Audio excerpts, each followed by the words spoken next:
Bom, vamos começar aqui pela entrevista do Lula na ONU ontem. O Lula não correu da possibilidade de um encontro presencial, o que a princípio parecia uma possibilidade afastada ali pelo Itamaraty, mas da forma como ele falou, parece estar na mesa. E ele disse que tudo está na mesa, aliás, está nessa mesa de negociação. O que não está, e ficou claro até aqui, é a soberania do Brasil. Mas o Lula falou em minerais críticos e terras raras, enfim. Professor, como é que você avalia o conteúdo dessa entrevista coletiva do Lula depois daquele discurso que a gente viu na ONU? Eu acho que é fundamental pensar que o Lula está falando um pouco para dentro, né, e um pouco para fora. Né? Então, isso eu acho que é fundamental para a gente pautar a nossa análise. Né? Enfim, o cálculo do Lula é um cálculo de que, por um lado, o Lula sempre gostou de se colocar e é importante para ele ser um líder mundial, né, um líder global. Eu acho que nesse mandato isso para o Lula é ainda mais relevante. Né? Por outro lado, a intervenção do Trump e essa agressão que os Estados Unidos fizeram contra o Brasil a partir do movimento do Trumpismo, do MAGA Movement e por aí vai, isso passou a ser um tema absolutamente central da política brasileira. Né?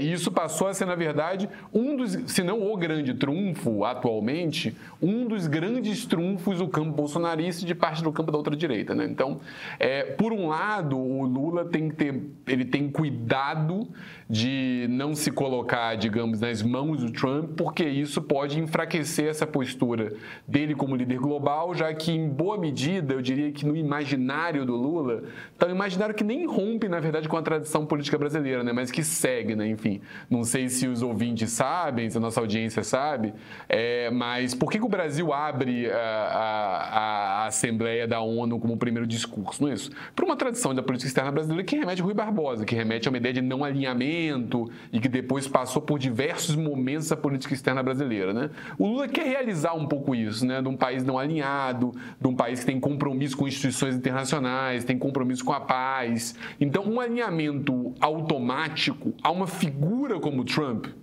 enfraqueceria o Lula, assim, para dialogar com os europeus, para dialogar com o Oriente Médio, para dialogar com a China. Então, o Lula quer estar um pouco solto. Por outro lado, é evidente também que um confronto aberto com o Trump também fragiliza o Lula no sentido de que leva a relação Brasil e Estados Unidos para um confronto que foge, da diplomacia, do diálogo, de um ponto. Então, tem esse cálculo. Da própria tradição brasileira, né? Exatamente. E agora, também tem um cálculo que me parece que 26 está aí na esquina, né? Enfim, agora está muito perto. Eu lembro que todas as vezes que eu vim aqui, eu falava, cuidado com as pesquisas, falta muito tempo. Ainda falta muito tempo, mas agora já está ali na esquina, já é muito concreta a eleição no ano que vem, né? E nesse cenário, é inevitável pensar que o Lula também está pensando na política interna. Né? Isso quer dizer, como que ele pode reagir ao Trump de uma maneira que reforce a liderança interna dele. E ele sabe que esse papel de fortalecimento da liderança interna não passa por uma submissão também, porque senão digamos, ele vai se enfraquecer e vai tornar incoerente, inclusive, o que ele fez anteriormente. Mas também passa por uma negociação que tem que ser muito fina, né? Porque é difícil todo o cenário, porque o que o Trump colocou na mesa são, digamos, aspectos negociáveis, né? Então, o Lula está acenando com outras coisas. Questão dos dados, questão dos minerais estratégicos, podemos negociar com a participação do Brasil. Então, ele está olhando para isso, mas pensando na imagem que ele quer construir alguém que tem firmeza, mas é capaz de dialogar, não é isso? Alguém que é um estadista. E com isso ele quer se contrapor tanto àqueles, o que é mais evidente, né, que, digamos, abririam mão da soberania nacional pelos próprios interesses, que é como ele retrata a família Bolsonaro, mas ele também não quer parecer como se fosse, digamos, um líder apenas, digamos, disruptivo, ou que quer só, digamos, peitar o Trump, né? Eu acho que ele quer colocar, não, sou capaz de negociar, eu sou capaz de ceder em prol do bem-estar da economia brasileira, da população brasileira, e o Lula sempre gostou de construir essa imagem pública, mesmo antes de ser político, digamos, concorrer a cargos legislativos ou executivos, né? Quando o Lula sempre foi um sindicalista que gostava da ideia de que ele, acima de tudo, presidente conversava, de que ele sentava com o patrão, de que ele ouvia todo mundo. Então, essa é uma imagem, digamos, o Lula se torna uma persona pública construindo essa imagem, ele está reforçando, então, algo que ele sempre colocou. Mas, nesse caso, eu acho que a preocupação dele é manter essa firmeza, né? Manter a ideia de que ele não está cedendo, de que ele está negociando, e eu acho que, pelo menos internamente, ele vai querer, não falar explicitamente, porque isso enfraqueceria, mas vai querer vender a ideia de que, com a negociação e com a postura que ele teve, o Brasil recebeu muito mais do que receberia em outro cenário. Só antes de passar para o Léo, só um complemento rápido, que é essa postura dele voltada para a política interna aqui do Brasil e essa fala sobre as negociações ontem, ela quebra uma narrativa construída pelos bolsonaristas de que o Lula não queria negociar, né? Porque assim que o Trump fez o discurso e disse que tinha aquela química excelente, que ele queria encontrar o Lula semana que vem, a gente começou a receber algumas mensagens aqui de agora eu quero ver, porque o Lula não queria falar com o Trump e agora ele vai ter que falar. Então, ele já está trazendo ali elementos que ele pode vir a negociar e parece que vai ter espaço, então, né? Eu acho assim, o Trump é uma figura muito difícil de prever, porque eu acho que ele se nutre dessa, digamos, entre aspas, inconstância, ou ele faz essa performance um pouco da loucura, que é parte da persona dele. Eu acho que, assim, parte da demonstração do poder do Trump é a ideia de que ele pode fazer qualquer coisa a qualquer momento, basta ele querer. E isso é importante, inclusive, para a política interna norte-americana dele. Agora, tem um dado central também que a gente não pode perder, o Brasil não é um tema central da política interna norte-americana. A relação com os Estados Unidos é um tema central da política interna brasileira. Então, essa diferença é fundamental para compreender o caminho de cada um deles, né? Enfim, o Trump pode fazer uma cena, como ele fez com o Zelensky ou com o presidente da África do Sul, de querer fazer uma humilhação pública. Pode. Eu acho que o Lula e o Itamaraty estão muito cientes disso e vão tentar reagir a isso, né? Mas, por outro lado, é a oportunidade de mostrar que, olha, a questão de conversar ou não conversar não é por questão de preferências pessoais, é uma questão de uma postura institucional de um país com o outro. O Trump querendo conversar, eu converso. Então, isso de fato enfraquece o argumento bolsonarista. E eu diria que enfraquece um outro argumento também, Luísa, um segundo, que é a ideia de que só o Bolsonaro poderia resolver isso. Porque esse era um argumento. Esse foi um argumento que, cabe lembrar, que o Tarcísio levou para o Supremo para tentar convencer o Supremo a liberar e dar passaporte Bolsonaro, isso foi dito publicamente. Esse é um argumento que os filhos diziam, não é isso? O Eduardo, mas mesmo o Flávio aqui mobilizava, né? Libera ele que ele resolve em 2 dias. Não só não resolveu, mas pode colocar como o Lula pode resolver. E aí isso enfraqueceria muito, né? Evidentemente, enfraqueceria profundamente o Eduardo Bolsonaro, que apostou tudo nisso e que me surpreendia de início, né? Você apostar tudo numa figura como o Trump, sei lá, nem se eu fosse filho dele eu faria isso, né? Mas é que aí o desespero bateu, né?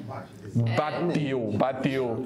Mas também é só esse ponto. Eu acho que enfraquece todo o campo, que apostava nisso, que apostava na restrição desse diálogo e na capacidade de resolver as coisas. Então, agora, assim como o cenário hoje parece mais positivo do que ele era algum tempo atrás, a gente também convém ter calma, né? Porque pro Trump dar um cavalo de pau e mudar radicalmente o que ele vai fazer e resolver, digamos, fazer uma outra performance contra o Brasil, não custa, sabe? E tem uma coisa que eu acho muito importante. Convém também mapear quem internamente é o ciclo do Trump, porque tem essa coisa, não é a Casa Branca institucionalmente só, né? É o ciclo do Trump. Trata mais diretamente do caso brasileiro, porque com certeza a atenção do Trump não está, digamos, primordialmente voltada para o Brasil, está voltada para uma série de coisas. Então, convém ver isso e ver quem que está atuando ali nesse ciclo interno e quais são esses interesses, e isso é muito difícil de mapear, né? Porque não está passando pelas instituições, não está passando por cargos oficiais, muitas vezes está passando por figuras que têm acesso a esse ciclo íntimo. O Léo vai contar pra gente agora o que o Trump vai fazer. Quem me dera, se eu tivesse esse poder, eu já tinha acertado a Mega Sena, não estava sentado aqui. Mas isso que o Charles falou, que é bastante importante, do papel do Brasil, dessa posição do Brasil na diplomacia.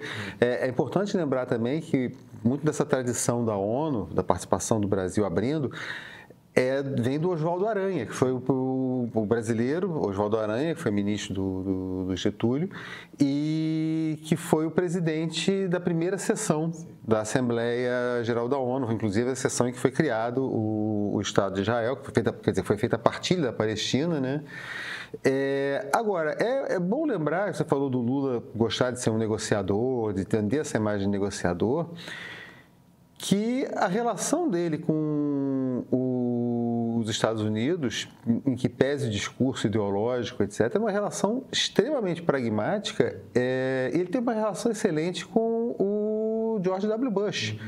Durante todo o governo, praticamente todo o governo dele, o Bush foi o presidente dos Estados Unidos durante praticamente todo o governo dele, Obama só entrou em 2009, foram 2 anos, ele teve uma relação estreita, uma relação próxima, mais ou menos como mais cedo nós comentávamos na nossa reunião, o Fernando Henrique com o Clinton, né? Então, a questão de ideologia não me parece que vai ser um problema, né? E a ideia que me passa muito é que o Trump gosta dessa imagem de o sujeito que obtém resultados. Então, qualquer coisa que lhe seja oferecida vai ser bem recebida.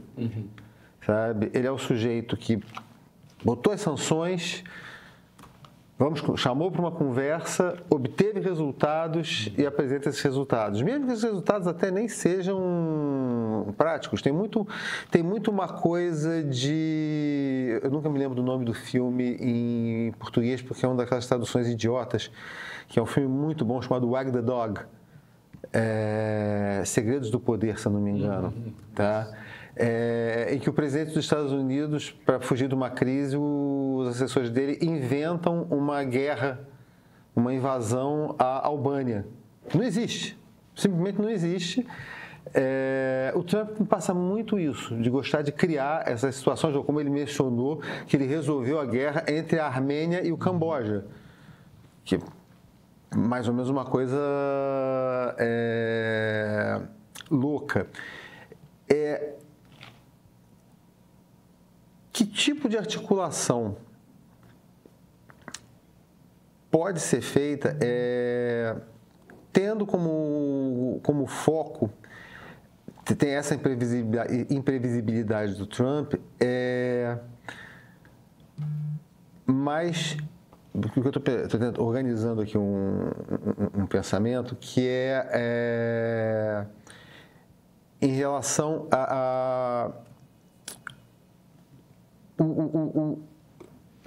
o Lula não tem como negociar o judiciário. Tá? Conseguir um relaxamento nas tarifas sem entrar na questão da aplicação da Lei Magni sobre autoridades brasileiras, embora tenham autoridade do Executivo, não na Lei Magni, mas com visto cassado, etc. Isso seria vitória suficiente para o Trump? E porque eu acho que você tocou uma coisa muito importante, né, Leonardo? Eu acho que o Trump está muito mais preocupado com uma construção de uma imagem. E aí vem um ponto. Uma construção de uma imagem no curtíssimo prazo. Foram 8 os golpes militares bem-sucedidos até aqui na nossa história. Sem contar, claro, com os que não vingaram. Esses são impossíveis de contabilizar. Ninguém até agora tinha sequer sido processado pelas intentonas concretizadas ou fracassadas. Esse momento de condenação de Jair Bolsonaro e dos seus aliados, ele é histórico. Mas aí fica a pergunta: o que vem daqui para frente? Como vamos votar em 2026? O país vai continuar polarizado como hoje? Será que rompemos de fato com a cultura de impunidade que permitiu esse golpe, que ele fosse tentado? E mais importante, o que fazer para que isso nunca mais aconteça? Foi pensando nisso que o meio produziu o julgamento do século episódio 2 da série Democracia, uma História Sem Fim, apresentado por Flávia Tavares, roteirizado por Sérgio Rodrigues e dirigido por Ricardo Rangel. Esse documentário é um mapa, ele te mostra os bastidores, as etapas do plano golpista e costura a trama com depoimentos de juristas, militares, inclusive generais e parlamentares. O filme está disponível no meio premium junto com o episódio 1 da série. A democracia não descansa jamais. Esse é apresentado por mim. Assine o streaming do Meio e assista.